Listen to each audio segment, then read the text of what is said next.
took on this tremendous. He saw this as a very important thing to do, and the rest of the committee were very active. And so I'd also, like to thank them for all that they've done to make tonight possible. I've jumped into this without really introducing myself. I'm sorry. My name is Heather Hodges. I am the president and ambassador in residence of the Cleveland Council on World Affairs.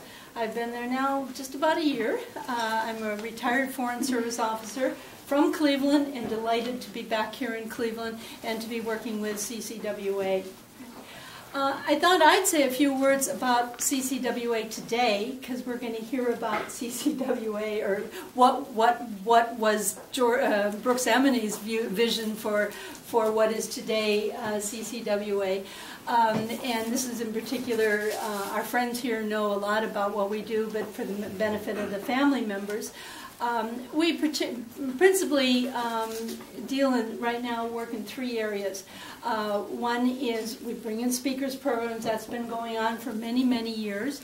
And we have really brought in some outstanding speakers, both in the more private Cleveland Committee on Foreign Relations and also in our public series, right? And so this is very important to maintain the awareness of Clevelanders of what's going on in the rest of the world, keep people interested, give them an opportunity to meet real experts and ask questions, and it's really very beneficial to the community. Also, our international visitor program is very important. We are basically the point of contact for the Department of State when they have visitors coming to the United States, rising leaders, and these are people that are, they're going to be in the United States for 3 weeks. And a lot of them come saying, oh, I want to go to New York. And the State Department says, no, you've got to see the real United States. And they get to come to Cleveland. And we treat them very well here in Cleveland. We have an outstanding program. And these are usually 3-4 days in Cleveland, meeting community leaders, people that are, from other nonprofits that are sharing their experiences. There are lots of opportunities. These people come with a theme, so to speak, small museums, elections. Right now we've had a couple of groups that are coming to see our, how we are doing our elections here in Ohio, and things like that. We help them get home hospitality and sometimes even home stay. We've had youth here, youth from Iraq, youth from Brazil for a couple week stays and everything. And it's really a program that is truly citizen diplomacy, and it is a great chance for foreigners to get to know the heartland of the United States, the real United States, and just in general, they go back and they're always so happy, and they're so, the experiences. When I was ambassador in Ecuador and in Moldova, but 31 years in the Foreign Service, talking to people coming back from those experiences, and always very thrilled, and they remain our friends. That's the important thing. These people will always remember the United States. And then finally we have an education program, and the most important part of that is the Model UN for high school students, which is very popular, and it changes students' lives to experience, playing the role of a diplomat and learning about policies for different countries and interaction. Very important program. We have a few other programs when our speakers come.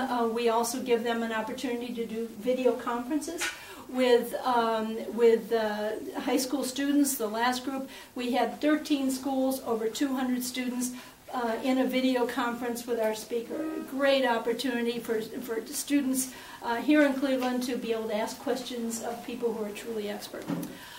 So that's the sort of the summary, the quick summary of what we're doing in the at the Cleveland Council on World Affairs.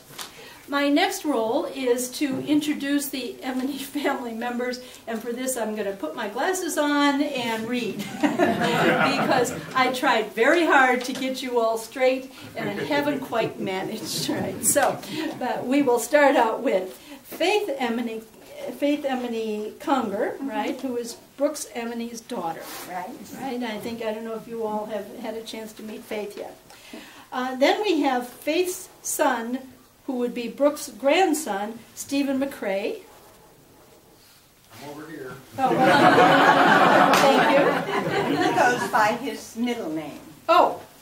Because it was confusing. He was named after his uncle, Stephen McCrae Conger, and it was so confusing. We would get his mail, and this way he just is on his own. Stephen McCrae. All right. Well, he's going to speak to us in a second. So, okay.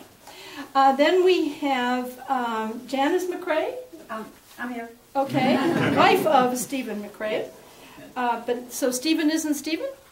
Stephen is Stephen. Oh, okay. Okay. Then we have Mary Taggart Emeny, Brooks's niece, back there, right? And actually, our new executive director, Maura O'Donnell McCarthy, has been kind enough to provide, except Faith, you're missing yours. The family members have boutonnieres and things. So, okay. Well, we'll get you that later.